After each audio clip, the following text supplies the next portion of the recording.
In this lesson, we're going to be setting up the city with 3D layers. Okay, so let's actually come over here to our project panel, and we want to open up our city comp. So we'll just double click that to open it up. And let's change the size of this to 1280 by 720.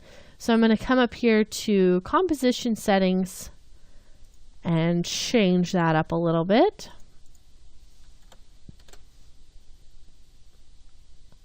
And for this one, we really don't need it to be that default 30-second duration. Let's just try something like 10. That might even still be too long, but it's just so we don't have so much excess on the timeline. Okay, so this is looking pretty good, even though we're just starting out. We've got this kind of nice little city, and I've just selected everything, and I'm kind of moving these up here. Now I'm going to start to kind of move a few of them in a little bit and change their positioning slightly. So what I need to do is make some of these 3D, because what I want to do is I'm going to grab my other piece here, this other comp that says deep dish, and drop it on top here. And you can see how we've got our pizza logo. And what I want to do is kind of have this drop in from the sky, bam, and I want it to crush the buildings. So it makes it look like the pizza is really, really heavy. And, you know, Windy City, Chicago, it's deep dish pizza. And it's, you know, this is some buildings from the Chicago skyline. It's going to be awesome. So if we really want this to look great, we have a few things to think about. We want to know where our buildings should be placed so that whenever they are crushed by this piece of pizza, they actually look like they're falling on the ground. And then also we get a nice silhouette. See, right now our buildings look black, but our logo looks kind of like this sort of grayish color. So I'd like to go in and kind of fix that a little bit. This is something you might encounter if something ends up being in a different color space than you wanted it to be. You could fix it in the native file, or you could just fix it here in After Effects. So keeping in mind that we want these all to be black at the end, I don't want this overlapping with my piece of pizza. I want to give it a little bit of room here on the side so that I can really kind of see the outline and the edge of that. So I'm just kind of repositioning these so that I can see all of that kind of stuff. Now, before I get too far and really start moving everything, I want to have that pizza available to give me, you know, an idea of where I need to place things, but I can't get to any of the buildings behind it. So what I'm going to do is select it, hit the T key to bring its opacity up, and turn it down a little bit. Now, I'm also noticing that it has a pretty fuzzy edge, and that's because it's been scaled up past 100%. So what I can do is come over here and choose my collapse transformations, and then go into the comp and turn on continuously rasterize. And what that's going to do is say continuously rasterize is on for my vector layers.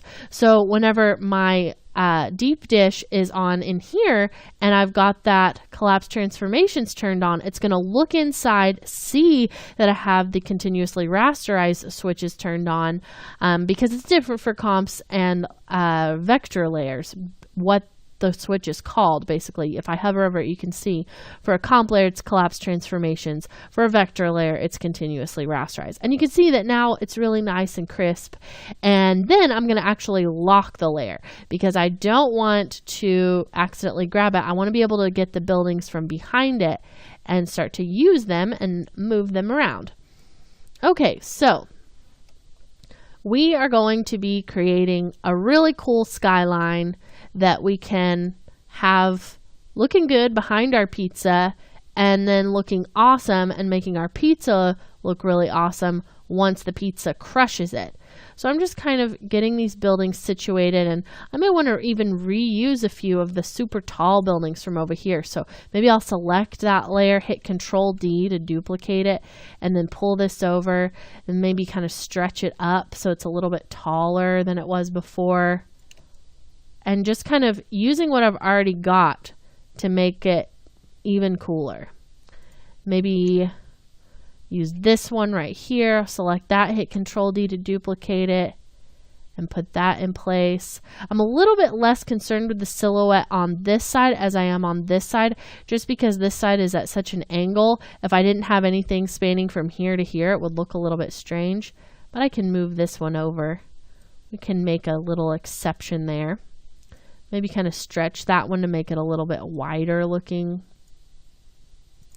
Okay, great. And it's also not going to matter as much that building, where that is, because it's going to fall down in a minute. Okay, so before I go in and just kind of duplicate everything to make more buildings, there's something I want to kind of have the foresight to change so I don't have to do it quite so many times. And that is the fact that some of these buildings are going to rotate down when they fall. Now, not all of them. Like these right here are going to stay the same because the pizza didn't crush them.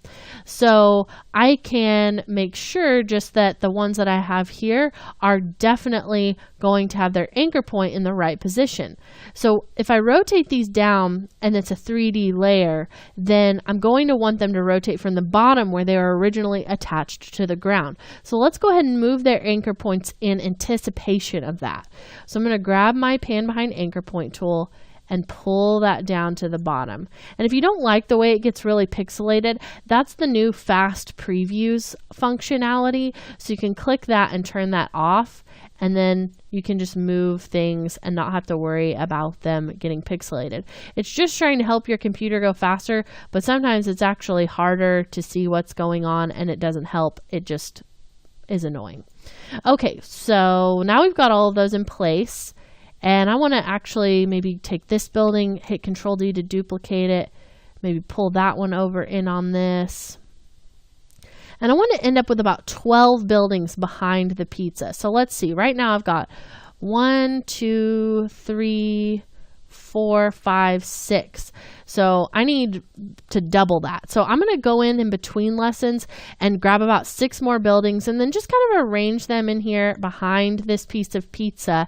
And then we'll come back in the next lesson and actually create the pizza drop when the pizza comes down from the sky. So we'll come back in the next lesson and I'll have the city kind of finished up being set up. Don't worry about the 3D layers yet. We're just getting these things into place, and the pieces of the city that are behind this piece of pizza, we want their anchor points to be at the bottom of the buildings. So stick around and we'll be creating the pizza drop in the next lesson.